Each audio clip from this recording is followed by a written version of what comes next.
अभी अभी इसरो की तरफ से उस वक्त की सबसे बड़ी अपडेट निकलकर सामने आ रहा था कि आदित्य L1 मिशन के पेलोड HEL-1OS ने सोलर फ्लेयर्स सौर ज्वालाओं की पहली हाई एनर्जी एक्सरे झलक कैद की थी। आदित्य L1 बोर्ड पर high energy L1 orbiting X-ray spectrometer HEL-1OS ने सौर ज्वालाओं के आवेगी चरण को रिकॉर्ड किया था। रिकॉर्ड किया गया डेटा NOAA के गोज द्वारा प्रदान किए गए एक्सरे प्रकाश वक्रों के अनुरूप है। HEL-1OS डेटा शोधकर्ताओं को सौर ज्वालाओं के आवेगपूर्ण चरणों के दौरान विस्फोटक ऊर्जा रिलीज और इलेक्ट्रॉन त्वरण का अध्ययन करने में सक्षम बनाता है। HEL-1OS को UR Rao satellite centre Bengaluru के स्पेस एस्ट्रोनॉमी ग्रुप द्वारा विकसित किया गया था, जिससे ऐसी जानकारी बाहर निकलकर आया है कि इसरो के वैज्ञानिकों ने चंद्रयान 3 की सफल लैंडिंग की तरह ही आदित्य L1 में फिर से खुशी की लहर देखने को मिल रहा है। दोस्तों, अब आखिर आदित्य L1 अंतरिक्ष यान में लगे high energy L1 orbiting X-ray spectrometer HEL-1OS ने सोलर फ्लेयर्स को रिकॉर्ड किया है। सोलर फ्लेयर्स सौर वातावरण का अचानक चमकना है। रिकॉर्ड किया गया डेटा राष्ट्रीय समुद्रीय और वायुमंडलीय प्रशासन NOAA के भूस्थैतिक परिचालन पर्यावरणीय उपग्रह GOES द्वारा प्रदान किए गए एक्सरे प्रकाश वक्रों के अनुरूप है। इसरो के एक वैज्ञानिक ने बताया कि सोलर फ्लेयर्स की पहली उच्च ऊर्जा एक्सरे झलक को दर्ज करना इस बात का संकेत है कि मिशन अब तक उम्मीद के मुताबिक अच्छा प्रदर्शन कर रहा है। इस मिशन की यह एक अहम उपलब्धि माना जा रहा है। आदित्य L1 की सबसे बड़ी कामयाबी मिली दोस्तों, जिससे करोड़ों भारतीय जिसके लिए बेसब्री से इंतजार कर रहे थे, उनके चेहरे पर अब खुशहाली देखने को मिल रहे हैं। और इस कारनामे को करने के बाद इसरो के वैज्ञानिक अपने आप पर गर्व महसूस कर रहे थे। भारत के द्वारा भेजा गया आदित्य सूर्ययान भी अपने मिशन में लगातार सफलता हासिल करके तेजी से सूरज की ओर आगे बढ़ रहा है। लेकिन साथियों, आपको पता है, आदित्य L1 तेजी से आगे बढ़ते हुए अपनी राह एक बार फिर से भटक गया था। इसरो ने बहुत ही शॉकिंग न्यूज का अपडेट दिया था। हम लोगों के दिमाग में बहुत तरह के सवाल उठ रहे थे कि क्या वह अंतरिक्ष की गहराइयों में आदित्य L1 खो गया है, फिर दोबारा कैसे हो गया ऐसा। आदित्य L1 क्या फिर एक बार राह पकड़ ली है? सूरज के तेज तापमान से खुद को कैसे बचाएगा आदित्य L1? क्या सूर्य के रहस्य का अध्ययन करना काफी चुनौतीपूर्ण है? दोस्तों, ऐसा ही जबरदस्त जानकारी जानने से पहले अगर आप एक सच्चे देशभक्त हैं तो इस वीडियो को एक लाइक जरूर कर दीजिए और कमेंट बॉक्स में इसरो की मेहनत और कामयाबी के लिए जय हिंद जय इसरो जरूर लिखें। और साथ ही अगर अभी तक आपने मेरे चैनल को सब्सक्राइब नहीं किया है तो सब्सक्राइब जरूर से कर दे। तो चलिए दोस्तों, हम अपने टॉपिक पर आते हैं। सूर्य के रहस्य का अध्ययन करना काफी चुनौतीपूर्ण है, क्योंकि इसके सतह का तापमान 9941 डिग्री फ़ारेनहाइट है।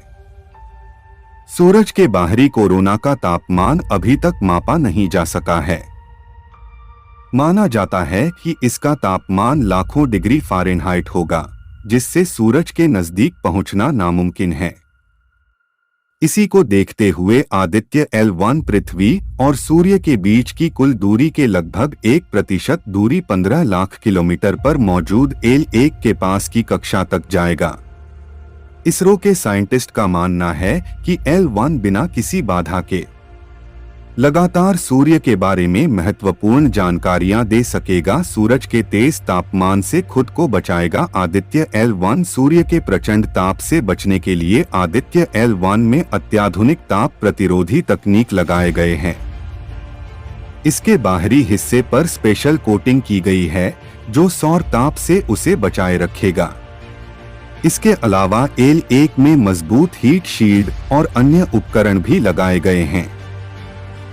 इसी को देखते हुए आदित्य L1 पृथ्वी और सूर्य के बीच की कुल दूरी के लगभग 1% दूरी 15 लाख किलोमीटर पर मौजूद L1 के पास की कक्षा में स्थापित किया जाएगा। वहीं धरती पर बैठे इसरो के वैज्ञानिकों ने अपने आज तक के सबसे बड़े स्पेस मिशन आदित्य L1 को लॉन्च कर दिया था, जिसे इसरो के बाहुबली रॉकेट PSLV ने अंतरिक्ष में ले जाकर पृथ्वी के 400 किलोमीटर के ऑर्बिट में छोड़ दिया था। और अब आगे का सफर आदित्य L1 को अपने बलबूते पर करना था, और यह सफर कोई 20-22 दिन का नहीं बल्कि पूरे 109 दिन और करीब 80 लाख किलोमीटर बड़ा था। इसलिए पूरी दुनिया की नज़र आदित्य L1 पर टिका हुआ था, क्योंकि इससे पहले इसरो सिर्फ एक बार मंगलयान मिशन के दौरान ही अपने यान को पृथ्वी से इतना दूर भेज पाया है।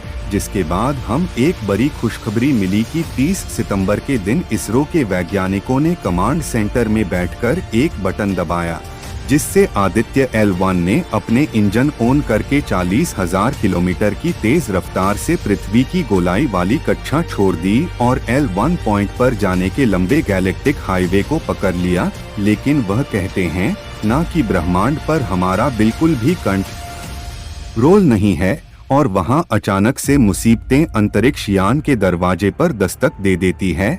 ऐसा ही कुछ हुआ आदित्य L1 के साथ। जी हां दोस्तों, अपनी राह में आगे बढ़ते हुए अचानक से भारत का सूर्ययान अपनी राह से भटक गया था और दूसरी तरफ निकल पड़ा था, जिससे इसरो की हेड ऑफिस में भगदड़ मच गया था। क्योंकि अगर कोई भी स्पेसक्राफ्ट अपनी राह में 1 डिग्री भी इधर उधर निकल जाए तो हजारों किलोमीटर की रफ्तार पर चलते हुए वह अपनी तय की गई मंजिल से काफी दूर निकल जाता है, और फ्यूल की कमी होने की वजह से उसे इतनी दूर से वापस भी नहीं लाया जा सकता है, जिससे पूरा मिशन फेल हो जाएगा। इसलिए जब 6 अक्टूबर के दिन जब आदित्य L1 अपनी राह से भटका, तभी इसरो के कमांड सेंटर में इमरजेंसी सिग्नल शुरू हो गया और इसरो के वैज्ञानिकों के पास आदित्य L1 की एक ट्रैजेक्टरी ठीक करने के लिए बस कुछ ही मिनट का समय बचा था। तो जल्दी से सभी वैज्ञानिकों ने अपने कंप्यूटर संभाले और परफेक्ट कैलकुलेशन करके तुरंत आदित्य L1 का इंजन फायर कर दिया, जिससे उसके तय किए गए एंगल पर मुड़कर अपनी रफ्तार देखते ही देखते अपनी राह पर वापस आ गया। जी हां, इस बात की जानकारी देते हुए इसरो ने अपने ट्वीट में कहा कि 6 अक्टूबर के दिन हमने ट्रैजेक्टरी कलेक्शन मैनुअल यानी TCM को परफॉर्म किया था, जिसके लिए आदित्य L1 के इंजन को 16 सेकंड के लिए फायर किया गया था। उन्होंने आगे बताया कि ट्रांस लैग्रेंजियन पॉइंट इंसंशन प्रक्रिया के बाद ट्रैजेक्टरी कुकिंग कर उसे करेक्ट करना अनिवार्य था, क्योंकि ट्रैजेक्टरी कलेक्शन मैनुअल से सॉल्यूशन होता है कि स्पेसक्राफ्ट अपने सफर में सही तरह से आगे बढ़ेगा और लैग्रेंजियन पॉइंट 1 के पास वाले हेलो ऑर्बिट में सही से एंट्री ले लेगा। इस वक्त आदित्य L1 सही सलामत आगे बढ़ रहा है। अब से कुछ ही दिनों के बाद उसके मैग्नेटोमीटर को फिर से ऑन कर दिया जाएगा। यानी कि दोस्तों, इसरो ने सूर्ययान अपनी राह से पूरी तरह से भटक जाए उसके पहले ही इसरो के वैज्ञानिकों ने सही कदम उठाकर इसके मुसीबत से छुटकारा पा लिया है, पर भी ये अपनी मंजिल की तरफ आगे बढ़ चुका है।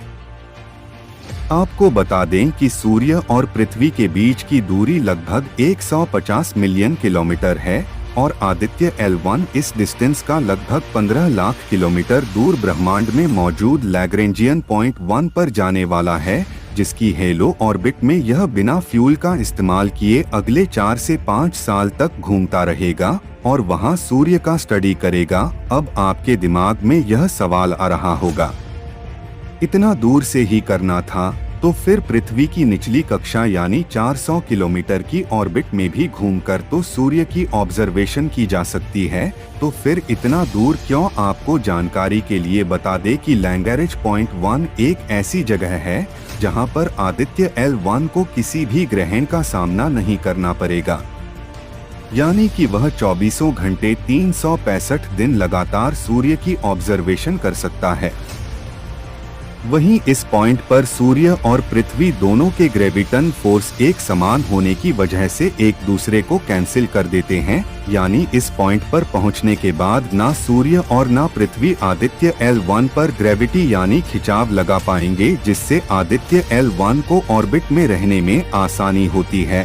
अब इस पॉइंट पर पहुंचने के पहले तो आदित्य L1 ने पृथ्वी के कई चक्कर लगाते हुए अपनी ऑर्बिट की और अब पृथ्वी के स्फीयर ऑफ इन्फ्लुएंस से निकलकर इस पॉइंट की तरफ सीधे हाईवे पर बढ़ चुका है, जिसे क्रूज फेज कहते हैं।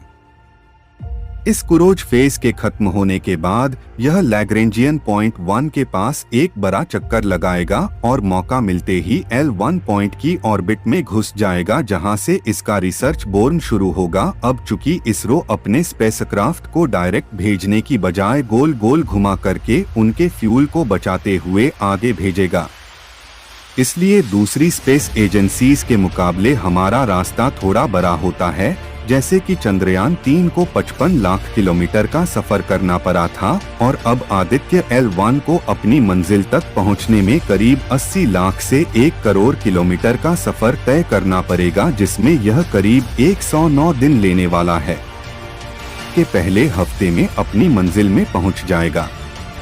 अब आप कहोगे कि वह सब तो ठीक है, लेकिन L1 पॉइंट पर जाकर आदित्य L1 करेगा क्या? यह सूरज से आने वाले रेडिएशन, सौर तूफान और कोरोनल मास इंजेक्शन और कोरोना टेम्परेचर वेरिएशन को स्टडी करेगा। इसके लिए इस पर 7 एडवांस पेलोड उपकरण लगाए गए हैं, जो आदित्य L1 पर लगे सोलर पैनल की मदद से चार्ज होकर काम करेंगे और सामने की तरफ लगे परे एंटीना के जरिए research data ISRO command centre तक पहुंचाएंगे।